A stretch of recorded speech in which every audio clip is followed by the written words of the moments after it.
Listening to podcast is no replacement for real training. While we attempt to provide accurate commentary, we hold no responsibility on how you use the information we provide. Get medical training.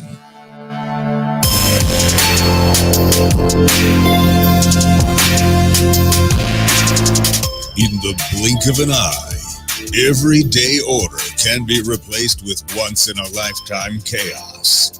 Be prepared.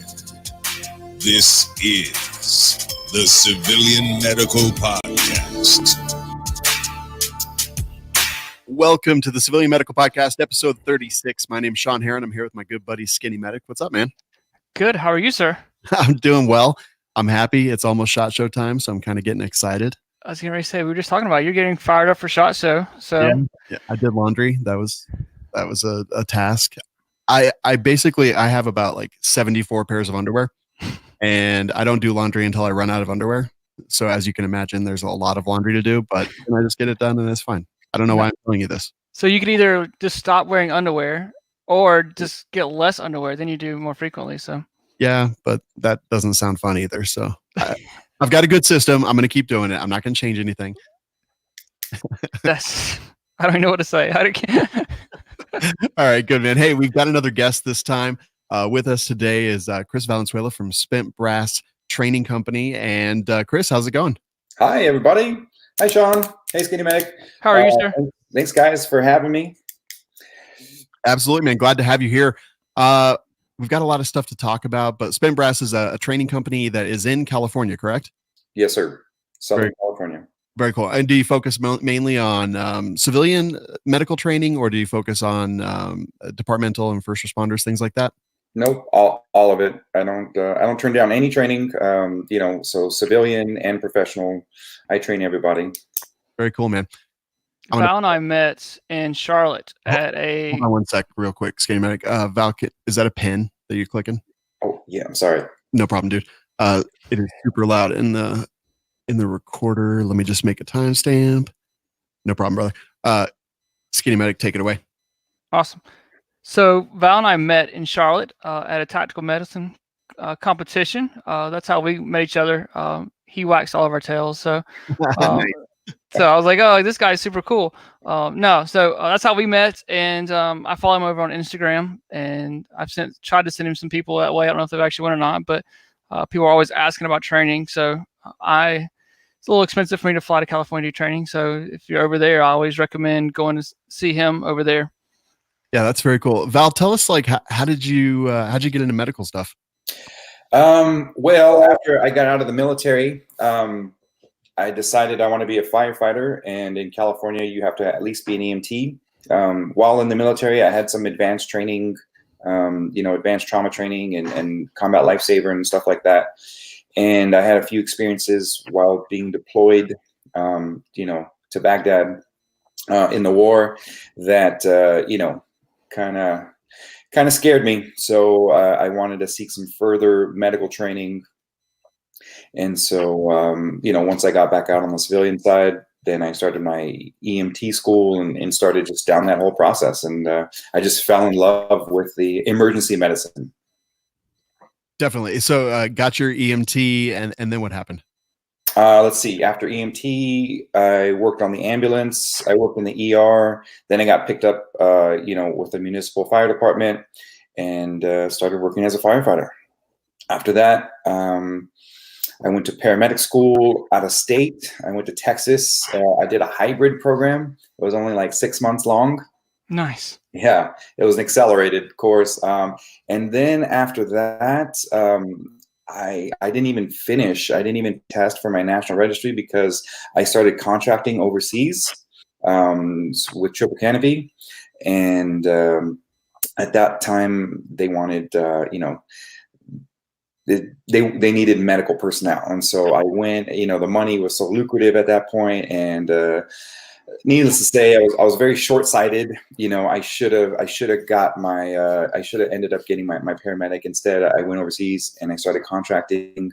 Like I said, at that point in time, I was pretty young. I think I was only like 27, something like that. And so very, very short-sighted. But I loved contracting. I loved working overseas. You know, I was a PSD medic, and I loved it. I worked with some really good people. I got to do some really cool things overseas. But you know, coming back to the civilian side after that, you know, I still didn't have my paramedic, but I still had all this really cool training and life experiences and things like that. So once I stopped contracting, then I started my own tactical training company. And that is Spent Brass out in California. Tell us, what was that like? You decided to start it. Kind of what was that process for you? Yeah, so the contract I was on, you know, was in Baghdad. It came to a close, and at that point, you know, my daughter, she was getting a little older now, so it was harder to be away. So I figured, you know, let's use my skills. Let's fall back on my skills that I've honed and gathered, you know, for years now. So you know, making holes and plugging holes, I thought was a good thing to fall back on. You know, teaching people how to do both. So I came up with my company name, Spent Brass Training Solutions, and I started my company. And so you do firearms training as well, then? Yes, weapons, tactics, firearms, tactical medicine, emergency medicine, and then security consulting. So do you mix the two? Like, I'm just asking, like, do you have like a class that's like a hybrid where you do some firearms / medical, or do you throw a little medical into your rifle classes? Like, how does that work?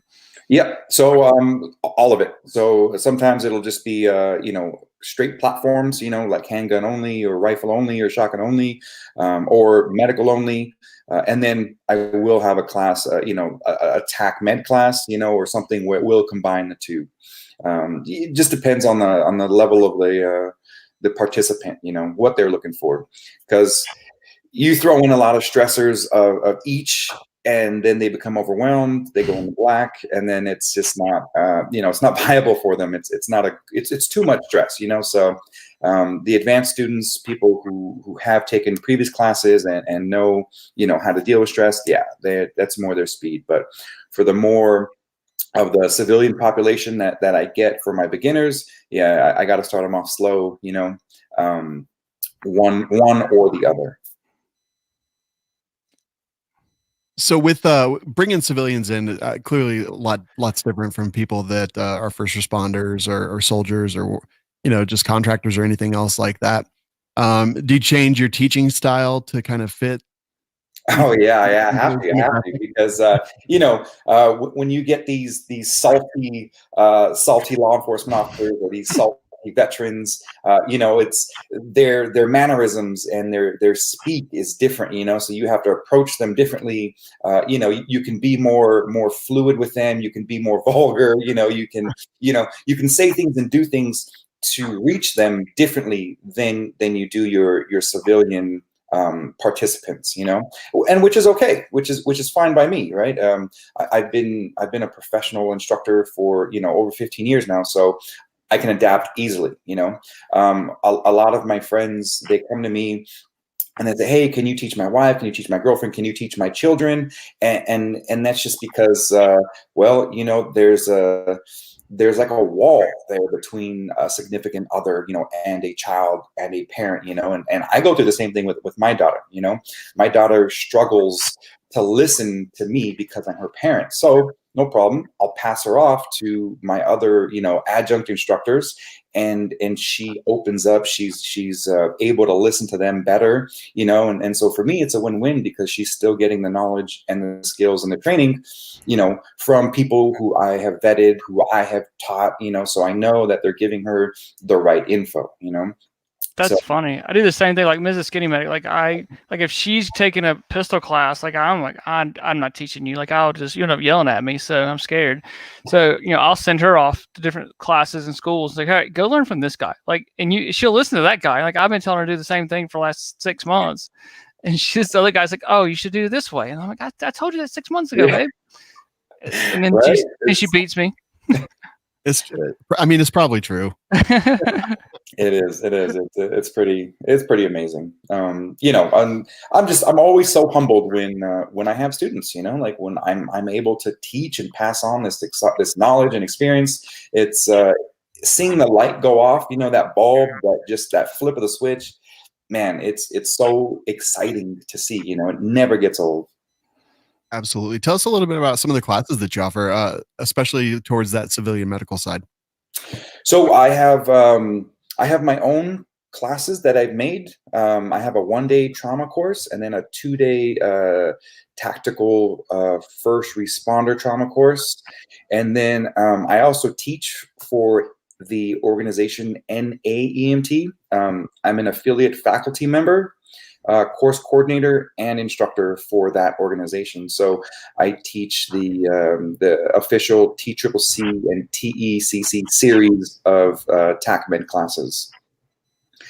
So for the civilians, I usually recommend them to take my 1-day first, as an intro. And I've built it for the lay person. I've built it for the person that is a responsible citizen that has little to no medical training, but they want to be better. They want to learn. So I'm happy to give them, the tools that they need to succeed. If they ever find themselves in that type of position. So the 1-day trauma course, it's still feeding them like a fire hose of information, but it's definitely tailored still to their level of to their level.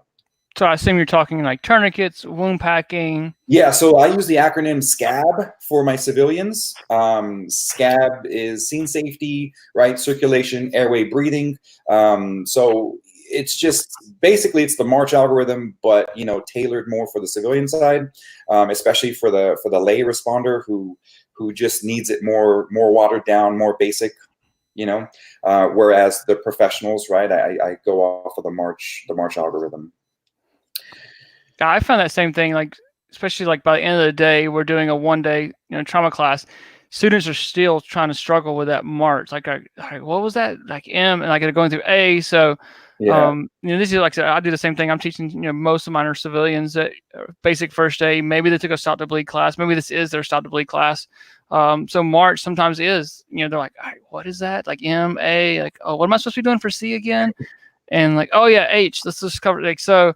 To make it more simple, I guess I can say that, easier for them. Obviously, we want them to take care of life-threatening injuries, while other first responders are coming. So that's cool.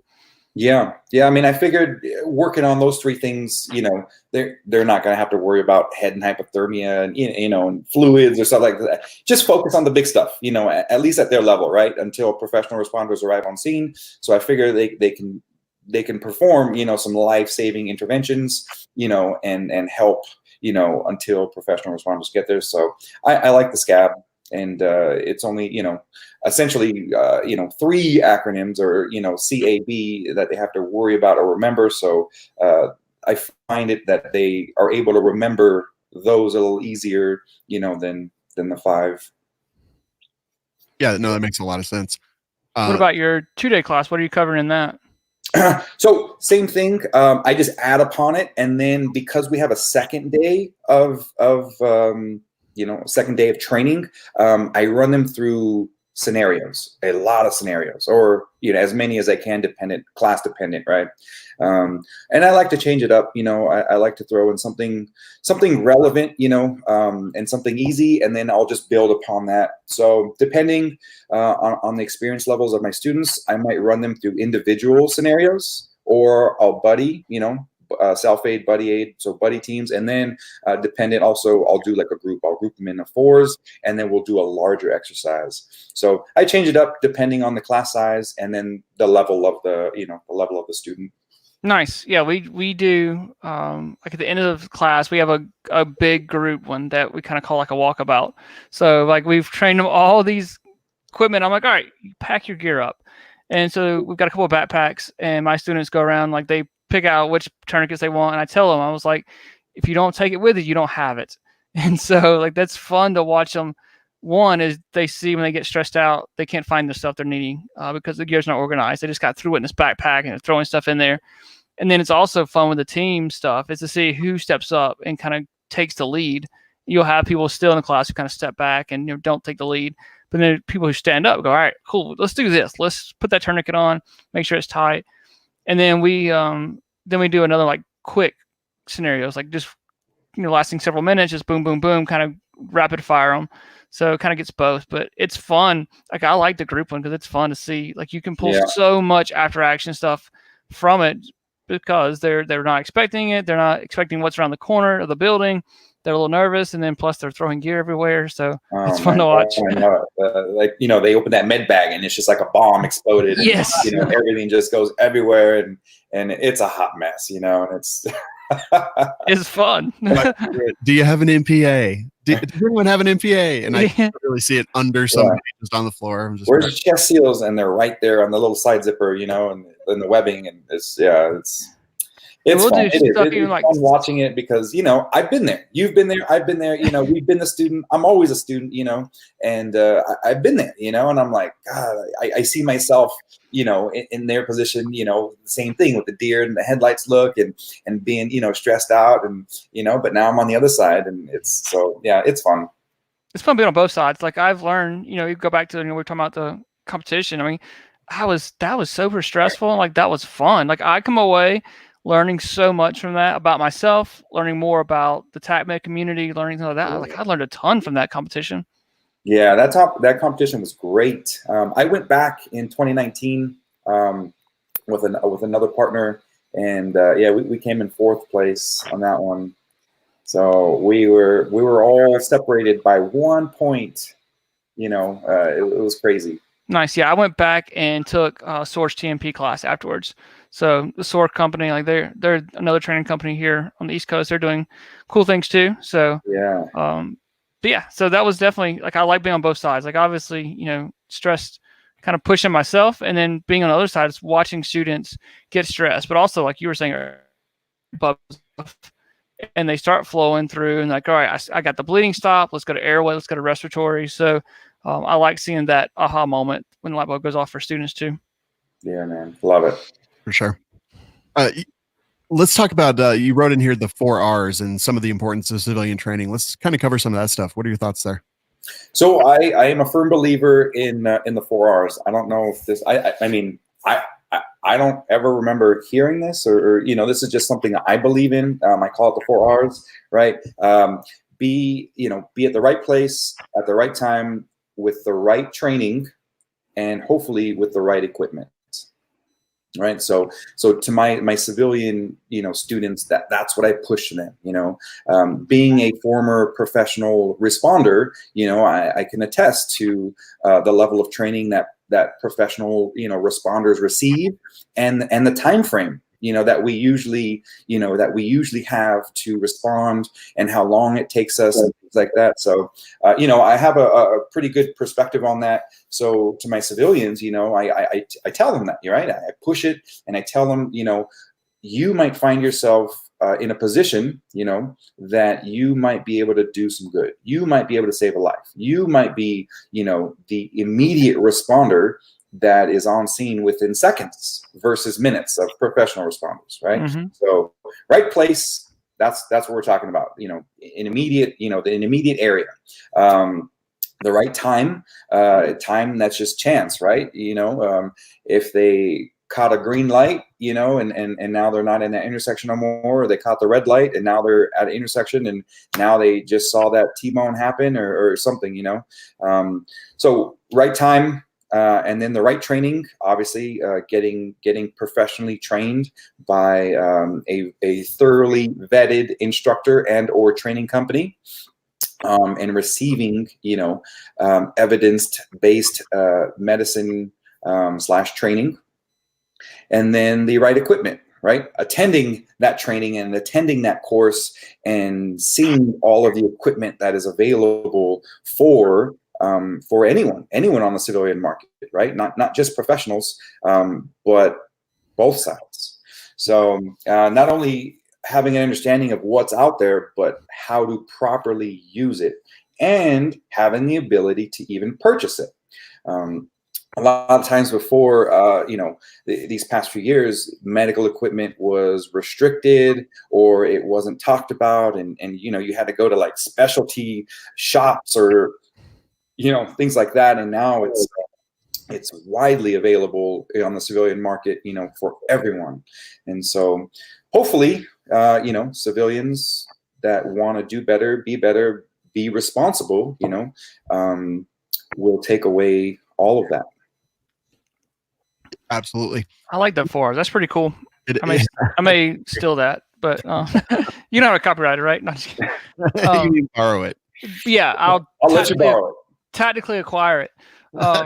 Yeah. And even in my own life, like I've seen that, like, I'm just a few seconds away, or you run up on a wreck and things like that. So, if by chance you just happen to be there, things like you were saying, like if I'd have went through that red light, I would have been, or I would have didn't see the wreck or whatever. So the right place, right time, having the right training. And just because you took one trauma class 5 years ago doesn't make that the right training. So take a refresher, take multiple classes from different instructors. Everyone's got an opinion, and everyone's teaching style is a little bit different. So because you had one training class from one company, like, don't be afraid to sign up for another one, take more classes.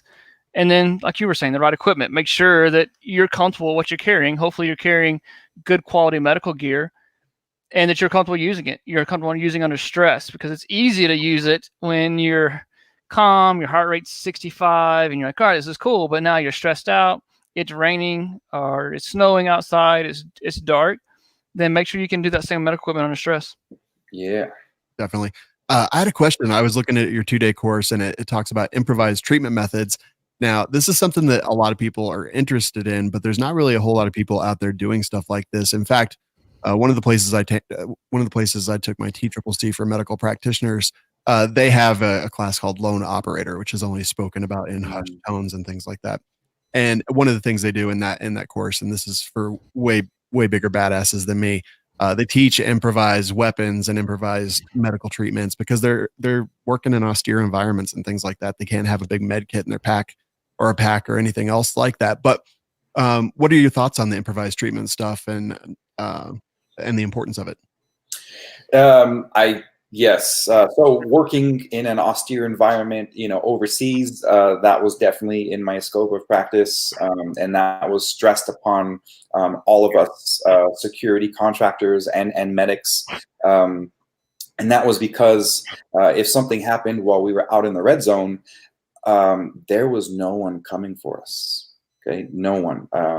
We had a second team, we had QRF, but even at that, we had our behinds hanging in the wind, if something happened while we were in the red zone. So I am a firm believer in the lone operator, in working in austere environments, in improved and or adaptable outcomes or methods of treatments. So that's where I stand on that. I think it definitely has a place in everyone's toolbox if you are a professional medical provider, for sure. Now, when I talk to my civilian students about this, I break it down, at the very lowest level. I go over like myths. I go over, hey, what have you heard?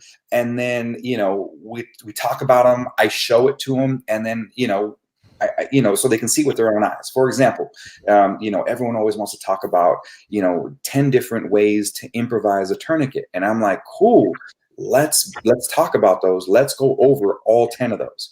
So we go over them, I show it to them. And the two things I harp on, especially with tourniquets, is how effective and efficient is this, right? Is this adjunct? Is this medical device, right? So those are the two things I always harp on. Is it effective, and how efficiently are you putting it on?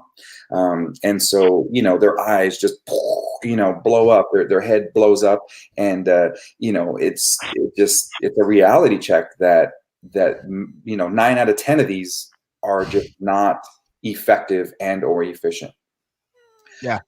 I think that's actually really awesome. It caught my eye because I've been working on just some stuff for improvised stuff as well. And I think that it's kind of an important thing. Like there's not a whole lot of time for it in a 1-day class. But when you get to a 2-day class, you could really kind of delve deeper in some of that stuff. And I think that's super important.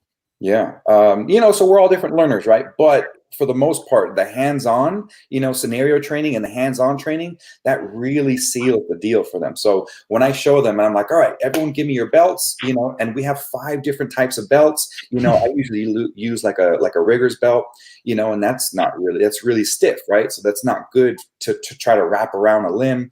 Some people have like cheap pleather belts, and I've had a few belts like break in the class. And then, we all have different types of belts. So then I show them, like, hey, belts are a possibility, but how effective are they? And they're not really effective.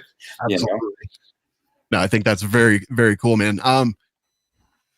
One of the things that I love here talking to you is that you're excited about medical, and I think yeah, I love it. I love it. It's a passion, it's a passion that I am so humbled and grateful to turn into a profession. Yeah, absolutely. And I know that transfers to the students too and gets them excited about it. What are some of your favorite exercises that you do in your class that get people the most excited? Definitely the tourniquet drills for sure, all day. So usually when I start my classes, after I give them my little brief intro, I start off with tourniquets. That way, throughout the whole day, I set a timer, between 12 and 18 minutes. And every time that timer goes off, it's a tourniquet drill. So at the end of the day, they've at least put that tourniquet on, about 20 times, if not more. So they love that. I love that because it gets them out of their seats. It gets them from zoning out. It breaks up the monotony of just, watching me lecture and just be up there. I like videos. I have some pretty cool videos and pictures, to also break up the monotony of just, being in a class and lecture and things like that. And then, the hands-on, I go around and I try to give everyone a little, one-on-one attention or pairs, and so I just, use as many tools in my toolbox, my instructor toolbox available, to make it as fun as possible, because once again, like I said, I've been in that seat many times. I'm still in that seat, going to symposiums and learning and listening from others. And, it gets, it wears you down. It gets, just gets boring, but I try to make it as fun as possible. Let's put Sean in the hot seat. What's your favorite scenario that you give in class? Let's give it to Sean. My favorite scenarios that I give in class, I think, I don't know. Some of my favorite ones are the dumbest ones. So I've got one that I call the Harambe protocol. And you guys may remember Harambe was the gorilla that they had to shoot in was it Cincinnati Zoo or something like that? Yeah. But basically I have a casualty that is in a gorilla enclosure. The gorilla is instructed that anytime anyone starts yelling, that he is to go over and beat up the casualty. And the casualty has, I will say, like something life-threatening, like a femoral disruption or something on the leg. But they cannot go down there and they cannot help hands-on. So the key here is that they basically have to, and I always have 2 medical responders or medics or civilian medics, however you want to refer to them. And the key is that one of them, what I always want is one of them to distract the monkey and, like show it something shiny and take it over away from the casualty, while the other one instructs them on like how to put a tourniquet on. And I instruct the casualty, like if they tell you, they need to tell you very specifically exactly what to do. If they're not 100% clear on it, just mess it up and do it wrong. And then I have other people come over and start yelling, and then that makes the ape angry and it comes over and hurts the casualty. So then they have to kind of work as a team, one person doing medical, one person doing distraction and scene management and things like that. That's one of my favorites. Nice. What about you, Val? What's your favorite? Not a scenario, but a tool that I use. So in the military, when one person messes up, everyone gets accountable, right? The whole platoon is accountable. So one person messes up, we're all doing push-ups, we're all doing, we're all getting punished. So I like that. I think it definitely, if you use it the right way, I think it's very effective. And so I carry that into my classes as well. So, I tell them, my phrase is good to go. So when I say good to go, you say good to go. And, at first it'll be like a roller coaster. Some people on the right will say it, no one in the middle, maybe one person on the left. And so I'm like, oh, all right, everyone knows me a push-up, And so, and by the end, it gets the class even, and everyone gets excited because they're waiting for it. They're paying attention, they're waiting for me to say that key phrase. And so, it's just a fun tool that I use, and it gets everyone on the same page faster. How about you, Skinny Medic? What's one of your favorite scenarios? So I was kind of thinking, like, it's not really like a particular scenario. It's just kind of a scenario story. I was doing a class, and I didn't realize at the time, but there was a preacher in there. And so we're talking about stuff, and I said, sometimes, I try to ask people nicely to help me, but sometimes you may have to kind of get, aggressive and maybe use some foul language. I don't want to say it on the podcast because I don't want little kids listening, but you may have to be aggressive with your language.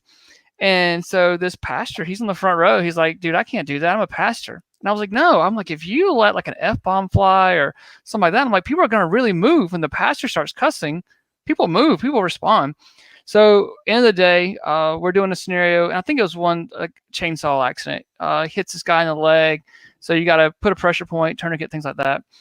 And so I'm harassing the preacher. I'm in him, like acting hysterical, like just being that annoying bystander that we've all had.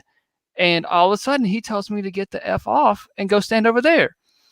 And when he said it, like the whole class froze. And we were like, oh, the preacher just cussed. And he's like, oh, I got to ask for forgiveness for tomorrow.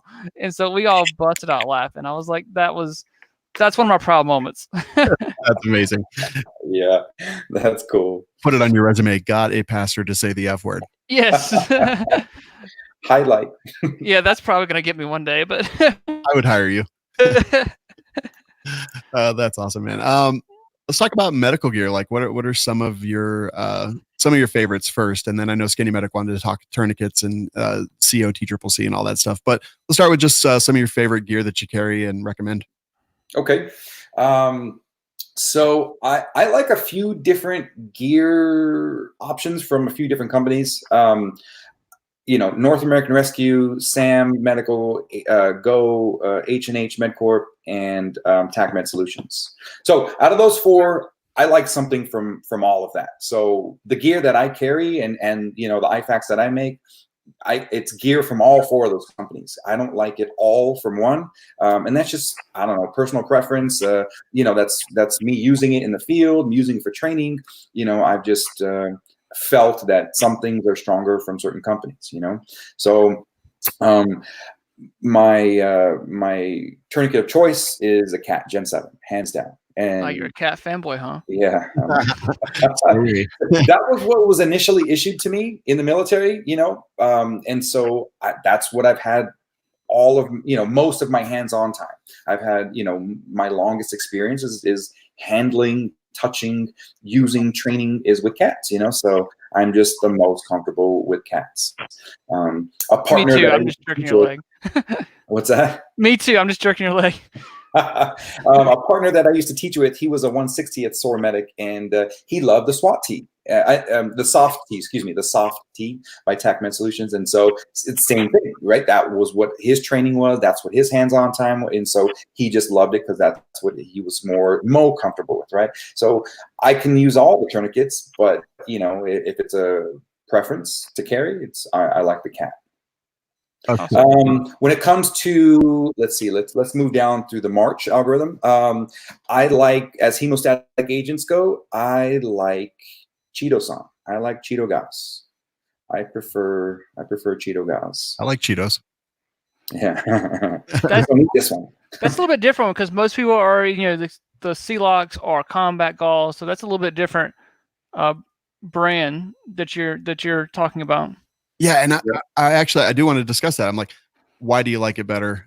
Because I ask a lot of people these questions and get a lot of different answers. So why do you like it better? That's a great question, Sean. I'm gonna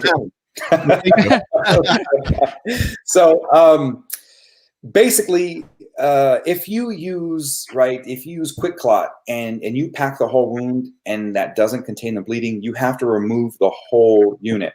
You have to remove the whole gauze and then start fresh. Whereas if you use the Cheeto-san or the Cheeto gauze, you can pack a second one on top of the first, which to me is valuable time where you can save without having to do that. I mean, it still does the same thing, right? It's still promoting clotting. Actually, Cheeto gauze independent of the clotting cascade system, right? Mhm. So basically, it creates a big plug, on the gauze itself, which I don't know. I just like better. I find that to be a better choice. Nice. Yeah, I love that. Let's see, moving down through March. So like the pressure bandage.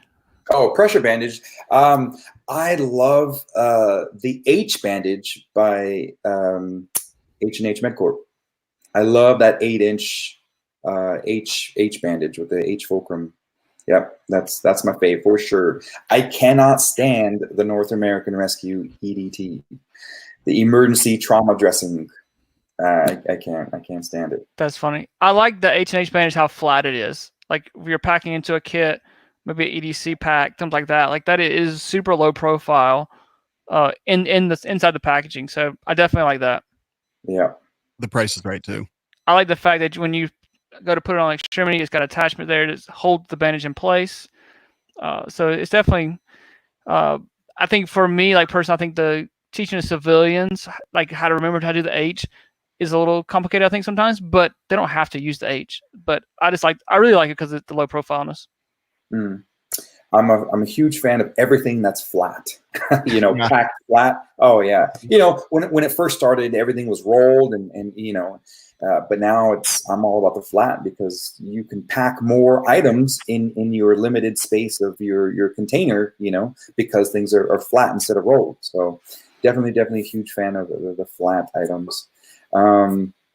Second pressure bandage would have to be is it called the Oleus? I think it's the Oleus by TACMed Elias. Solutions. It's Elias. We Elias. all know because we just talked to them and they told us how to pronounce it. Elias? Elias. Yeah. They were a little cup. Yep. Yeah. Right. Yeah. We had TACMed So- Solutions on our last show, so Yeah. we were coming out right before yours. Oh, cool. Dude, I was exactly like you, Val. I was like the Oleus, Ole, Ole. Yeah.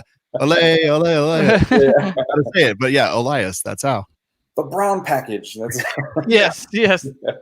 TACMed's bandage. Like, yeah, that's the one I want. yeah. So that would be my second, runner up for pressure bandages. Yeah. A funny thing, a lot of my civilian students, they're all about. Do you have that green one, the Israeli hemostatic agent? I'm like, yeah, no. But I don't know where they get it from, whether it's like movies or TV shows or whatnot. But a lot of them like only know about the Israeli bandage. I definitely think it's probably the most popular for the civilian market. I guess they're at gun shows. Like I don't know.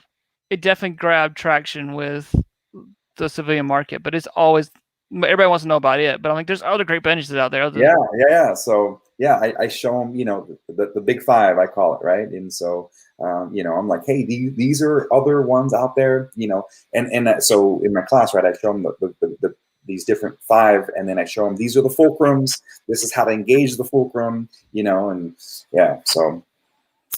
Absolutely. Great bandages. They all work. It just comes down to personal preference. Definitely. And then for chest seals, you stick with H&H. Chest seals. I have recently been turned on to the H&H chest seal, and I am a fan of their new chest seal. Have you used it in the field by chance? Like not to, like if you haven't, I was just curious. No, I haven't. Okay. Because it looks really cool. I've seen it. I haven't quite had a chance to put my hands on it yet, but just kind of doing some research, looking at it. It looks cool. I just was just curious if you'd use it in the field. Yeah, it looks really cool. Excuse me, I'm sorry. It did not the H&H. I haven't had the H. I'm sorry, I got confused for a second. It's the SAM chest seal is what I recently got my hands on. Yes. Okay. The SAM chest seal is what I recently got my hands on. So it comes in a 2-pack. One chest seal has a one-way valve on it, and the second chest seal in the pack is non-vented. Okay. And it's big and it's robust. It's kind of like the Halo. Is that what it? No. It's by Sam Medical. Yeah, here. I'll show you right now on the screen. Skinny. There we go. That's. Yes. Look at that vent there. Yep. That's like an actual. I'm very impressed with their chest seal. I need to get some of those. I do not have any. I haven't even seen them or heard of them actually until just now. I learned something today. Today I learned. Yeah. No, Thanks, Val. yeah, that's awesome. Hey, sharing's caring. Yeah, I definitely haven't seen those yet, so that's pretty cool. When it comes to the H&H, I went in 2017. I went to the World EMS Expo. It was in Vegas, and that's when they had their the H&H had their 6th vented chest seal that I got to see it and touch it for the first time, and very robust, very robust. But other than that time, I haven't had my hands on it since. Skinny Medic, that H&H vintage chest seal, you did a video on that, didn't you? Yes, I've done a video on that one, and it looks cool. I like it. It's got 2 layers, so I have not had a chance to use it in the field. I've used halos and I used hyphens in the field, but I haven't had a chance to use another one. So, How did the hyphens stand up in the field? Well, I was trying to say how I'm gonna. If they were brand new packaging, they worked well. And I figured out if they were been on the truck for a little bit of time, and maybe it was just me, when it opened them up, like they would tear, they would rip the actual chest seal. They stuck fine, but there was a little bit of issues with them, like the way they come off the packaging, and because they've been on the ambulance for a while. So I think maybe they weren't expired yet, but I think maybe just some age has things like that to do with them. So was the hydrogel separating from the actual chest seal? I remember it splitting in half. So maybe like I'm trying to think right offhand. But I had a newer pack, like everything was fine. But when it was an older pack we pulled off, and it may have just been an isolated incident. But I've just didn't want to stick as well as I had hoped. But when I used a fresh pack that I knew that was fresh, then it stuck fine. Yeah, I know they did a change in the hydrogel. Like generations of tourniquets, right? So I know they had a second gen of the hydrogel. And then I used halos. It was the older pack that was like the huge pack, not the new IFAC one. I've used those a couple of times, and they worked well. They were non-vented at the time, but they worked what I needed them to do. They covered the surface area. So very cool. Yeah. All right, awesome stuff. Let's see. Next, I think we're going to move in like when you go to the range. We'll say as an instructor, but also I just want to know when you go to the range to practice, like what trauma gear do you carry? Cool. So when I go to the range, I have my battle belt, and on there I have my IFAC, my own personal IFAC, and then I also have a trauma bag. It's the heavy duty, just straight trauma bag that I always take with me. And then I even have a third bag, like in my truck. I have a vehicle bag, a vehicle kit, and it just always stays in my truck regardless, right? So I've got three bags, three sources to pull from, when I'm at the range. Yep. Yeah, it's just. That sounds like me. Like I'm always paranoid that like I'm either going to be at the range or be on the side of the road, and someone's going to want something, and I'm not going to have it. So like I probably carry too much stuff, but like I'm just paranoid. Like somebody's gonna be like, "Hey, do you have a Band-Aid?" Or like this we were at dinner Wednesday night or Tuesday night with some friends, and this lady beside us starts itching really bad. And she's like, "I'm allergic to peanuts." So I was like, "Oh, well, you probably should have told them that before you ate this fried food." But she starts itching, and she's like, "Do you have a Benadryl?" And I was like, "Hold on, let me go look." And so we're like digging through stuff, like, "Oh, I found one packet. Whew, my last packet." So I'm like, I am super paranoid though. That lady would have needed Benadryl, and like, here I am. Yeah. I don't have any. Yeah. Those boo-boo kits that I order from Medical Gear Outfitters, they have Benadryl in them, right? Yes, I should probably put a couple of those in my stuff. I keep them everywhere. I have one in my just intermediate kit. I have one in my ankle kit. Like I carry that on the daily.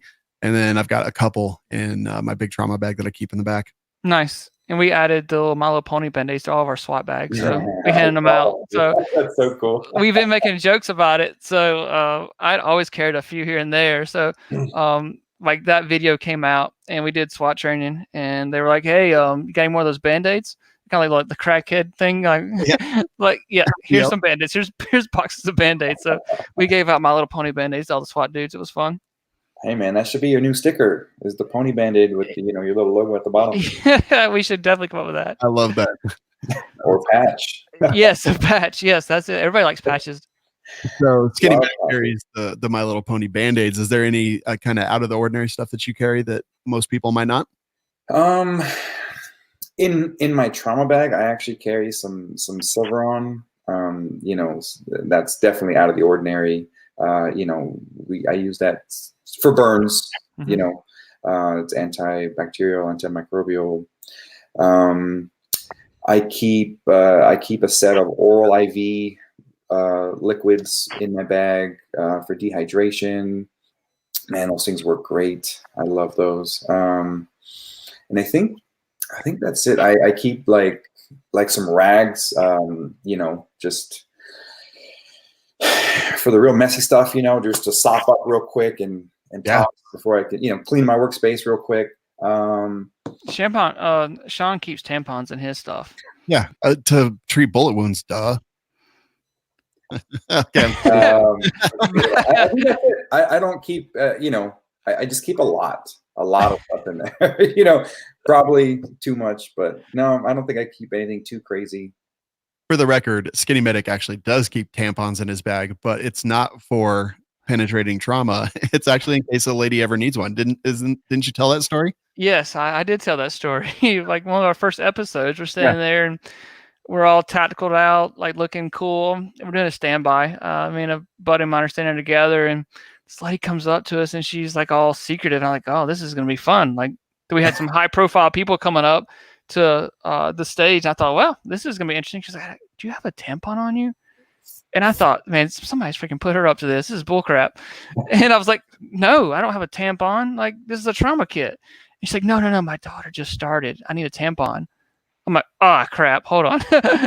So, but yeah, I thought she was messing with me at first. I thought she recognized me or someone else put her up to it, like just to go give me a migraine. So, yeah, that's my tampon story. So awesome. They work for nosebleeds. Yeah, they do actually. They do. Go ahead. Sorry. I was just gonna say, do you carry the powdered oral IV or a liquid? It's a liquid. Okay. It's a liquid. It comes in a little plastic little vial. Nice. And I don't know, it's probably like 3 ounces in there. We put those in our boat kits that we come up with for Iraq Veteran 8888 YouTube channel. Mm-hmm. We had a Pelican case, and he does a lot of offshore fishing, so we put a couple of those in there, thinking about dehydration, trying to get someone back from offshore fishing. It works, man. I used it. I was on this extended hike, if you will, and you know, I started to get, you know, muscle fatigue, muscle cramps, and then I drank one, man, and within 20 minutes I felt a lot better, and I didn't have my cramps anymore. So ever since then, man, I've been a fan. I give them to all my teammates. I'm usually the team medic, you know, mm-hmm. for my teams that I'm on. So yeah, I'm a huge fan. Very nice. You said you're a firearms instructor, so let's go with real quick. What's your favorite pistol right now? Oh man, I've got 2, right? And it's brands. It's the brand 6 Hour and Glock. Those are my two. Those are my 2 favorite brands. Nice. I have a SIG P226 chambered at 9mm. It's got a True Glow front optic on it. You know, stock. I keep that one stock, but that was my first. That was my first gun. That was my baby, and you know, it's just so smooth. You know,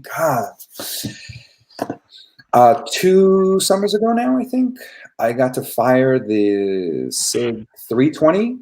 Which is the striker fired, mm-hmm. And man, I loved it. But being out here in California, I can't legally purchase and or own. So that sucks for sure. I'm a huge fan of striker fired weapons, you know. So the Glock, I love the Glock just because it's so interchangeable, customizable. You know, you can, you know, go up or down as much as you want within a Glock.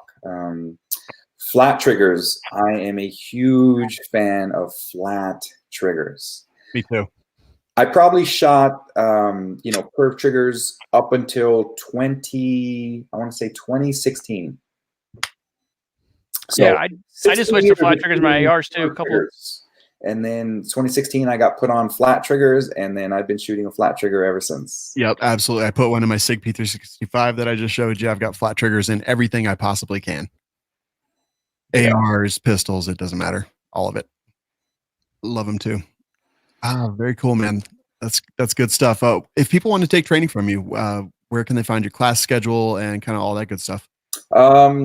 I actually post on Facebook, the business page on Facebook first. It's just easier to make the trainings on the Facebook page, and then then the actual website. On the website, spentbrasstraining.com. There's a training calendar tab, and then usually courses will pop up there. But if not, it's the Spent Brass Training Solutions on the Facebook business page under events. Very cool. That sounds awesome, man. Thanks so much for joining us today. It was a blast. Hey, thank you for having me, Sean. Dietrich, I appreciate it, man. Thank you so much. Yes, sir. Thank you. I appreciate it. Absolutely. All right, guys. Take care. Before we take off, Skinny Medic Civilian Medical Gear Outfitters.com is where people can go to buy gear and medical supplies and stuff like that. Civilian Medical is the coupon code that gives them 10% off. And I also just ordered my Civilian Medical podcast shirt from Ballistic Inc. So I'm going to be wearing that pretty soon here. It's going to be awesome. I can't wait. Go check that out. Go check out Val and all the great training he's doing on that West Coast there. But you travel a lot too for training, right, Val? I do travel internationally, domestically. Man, it's been a wild ride. 2017, I had a group bring me out to Australia. 2018, a group bring me out to Canada. This year, we'll see where I end up. That's awesome. That is cool. Yeah. All right, Skinny Medic, any last words of wisdom before we go? No, I appreciate Val coming on, and good luck, Sean. And don't get the SHOT Show bug. Yeah, get that bug, Sean. I know. I've been licking Walmart cart handles for about 3 months. Shake hands. Yes. I don't mind shaking hands, but as long as they don't mind me immediately bathing in what is the hand sanitizer? Well, Yes. Exactly. Alcohol. Like yeah. Just fist bump and then wear a N95 mask. You'll be good. Done. We'll talk to all you guys next week. All right, guys.